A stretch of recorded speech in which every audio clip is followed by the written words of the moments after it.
एक समय में हमारी दुनिया में डायनासोर का राज था। वे चलते थे जहां हम चल रहे हैं, इसी हवा में सांसें ली, इसी धरती पर लड़ाई लड़ी। इन दैत्याकार बड़े विचित्र डायनासोर ने करीब 14 करोड़ साल धरती पर राज किया। इन डायनासोर की कई हजार प्रजातियां थी। इनमें से कुछ शाकाहारी थे, कुछ मांसाहारी, तो कुछ बहुत ही शांत स्वभाव के थे। वहीं कुछ डायनासोर बहुत ही हिंसक और खतरनाक थे। ये उस समय के सबसे सफल जीव थे। लेकिन फिर अचानक ऐसा क्या हुआ? आखिर वह कौन सी घटना थी जिसने इनका नामो निशान मिटा दिया? इसे जानने के लिए हमें करोड़ों साल पीछे जाना होगा और डायनासोर के अंतिम दिन को करीब से देखना होगा। तो आइए चलते हैं आज से 65 मिलियन साल यानी 6 करोड़ 50 लाख साल पीछे। आज से 6.5 करोड़ साल पहले धरती पर मौसम सामान्य था। चारों ओर सूरज की रोशनी बिखरी हुई थी। लंबे लंबे पेड़ों से टकराती समुद्र की ठंडी हवाएं और चारों तरफ डायनासोर की चिल्लाने चिंगाड़ने की आवाजें। जब ये सारी डायनासोर प्रजाति बड़े ही आराम से धरती पर अपना जीवन बिता रही थी, तब 10 करोड़ साल पहले ही इनकी किस्मत लिखी जा चुकी थी। 10 करोड़ साल पहले एक छोटा सा एस्टेरॉयड का टुकड़ा जो सुदूर अंतरिक्ष से आ रहा था, वह पृथ्वी से लगभग 20 करोड़ मील दूर मंगल और बृहस्पति के बीच बने शुक्र ग्रह के बीच बेल्ट में घूम रहे बड़े एस्टेरॉयड से जा टकराता है और टकराव से बड़े एस्टेरॉयड की दिशा बदल जाती है और वह शुक्र ग्रह बेल्ट से निकलकर सीधे पृथ्वी की ओर 22 मील प्रति घंटे की रफ्तार से बढ़ने लगता है। जब यह एस्टेरॉयड पृथ्वी से 3,84,000 किलोमीटर की दूरी पर था, तब धरती से शायद डायनासोर का अंत न होता यदि यह एस्टेरॉयड पृथ्वी के उपग्रह चांद से टकरा था। लेकिन नियति को कुछ और ही मंजूर था, इसलिए बड़ा एस्टेरॉयड चांद के बहुत नजदीक से गुजर गया। 40 किलोमीटर के व्यास वाला 2 ट्रिलियन मैट्रिक टन का एस्टेरॉयड प्रत्येक सेकंड के साथ साथ धरती के करीब आ रहा था। यह एस्टेरॉयड जब पृथ्वी के वातावरण के संपर्क में आया तो इसकी रफ्तार एकाएक 70,000 किलोमीटर प्रति घंटा हो गई और पृथ्वी के वायुमंडल में घुसते ही घर्षण की वजह से एक भयानक आग के गोले में बदल गया। ये इतनी रफ्तार से धरती की ओर बढ़ रहा था कि इसे 4 सेकंड में ही अटलांटिक ओशियन को पार कर लिया। इसकी चमक इतनी तेज थी कि धरती पर टकराने से पहले ही हजारों जीव आग के इस धधकते गोले को देखकर पूरी तरह अंधे हो चुके थे।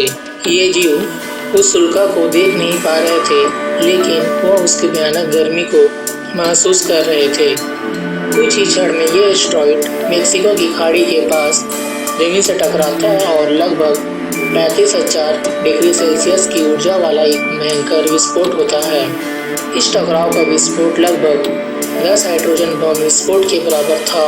ये विस्फोट इतना शक्तिशाली था कि इसके टकराते ही धरती की लाखों टन धातु अंतरिक्ष में चली गई। टकराव वाली जगह पर 180 किलोमीटर चौड़ा और 20 किलोमीटर गहरा गड्ढा बन गया। विस्फोट के कारण सारा मेटल और पत्थर आसमान में धूल के बड़े बादल में बदल गया। 16 मिनट 40 सेकंड बाद जमीनी टकराव की वजह से चारों ओर 11.1 तीव्रता की भूकंपीय तरंगें उठने लगी। इस वजह से समुद्र में विशालकाय लहरों का निर्माण हुआ और एक के बाद एक सुनामी की लहरें चारों तरफ बढ़ने लगी। भूकंपीय तरंगों ने सभी सक्रिय ज्वालामुखी को धक्का दिया, जिसके कारण जगह जगह डायनासोर का विनाश शुरू हो गया। धरती के महाविनाश की प्रक्रिया आरंभ हो चुकी थी। इस भयानक विस्फोट में रेडिएशन की मात्रा इतनी बढ़ गई कि इसके 800 किलोमीटर के दायरे में आने वाले सभी जीव जलकर पूरी तरह से राख के ढेर में बदल गए थे। इस महाविनाश में उड़ने वाले डायनासोर इस जमीनी खतरों से तो बच गए थे, लेकिन ये तो महाप्रलय के शुरुआत मात्र थी। विस्फोट की वजह से जो लाखों टन मेटल पत्थर अंतरिक्ष में गया था, वह गुरुत्वाकर्षण बल के कारण लगभग 40 मिनट बाद आग के गोले बनकर बरसने लगा। साथ ही धूल का एक बहुत ही बड़ा तूफान 6,000 किलोमीटर प्रति घंटे की रफ्तार से पृथ्वी के दूसरी तरफ मौत लेकर आ रहा था। ये धूल के बादल कई किलोमीटर मोटे थे। इसकी वजह से धरती पर सूरज की रोशनी तक पहुंच पाना असंभव हो गया। गर्म हवाओं का तापमान 100 डिग्री सेल्सियस से ज़्यादा हो जाने के कारण धरती पर पेड़ पौधों की लगभग सारी आबादी जलकर खाक हो गई। विस्फोट के 90 मिनट बाद धरती का तापमान 200 डिग्री सेल्सियस तक बढ़ गया। इसकी वजह से जो डायनासोर विस्फोट के इलाके से कोसों मील दूर थे, वे भी इस गर्मी से बच नहीं पाए। इस महाप्रलय से धरती की कुल 90% प्रजाति पूरी तरह खत्म हो गई और जो 10% प्रजाति धरती पर बच गए थे, उनमें से भी वही जीव जिंदा रहे जिनका वजन 30 किलोग्राम से कम था। इसका कारण यह था, महाप्रलय में लाखों की संख्या में जीव मारे जा चुके थे और पेड़ पौधों की सारी आबादी भी जलकर राख हो चुकी थी, जिसके चलते यहाँ जो बड़े और विशालकाय जीव बच गए थे, उन्हें भरपूर मात्रा में खाना पीना न मिल सका। लेकिन यह महाप्रलय किसी अन्य जीव के लिए फायदेमंद साबित होने वाला था।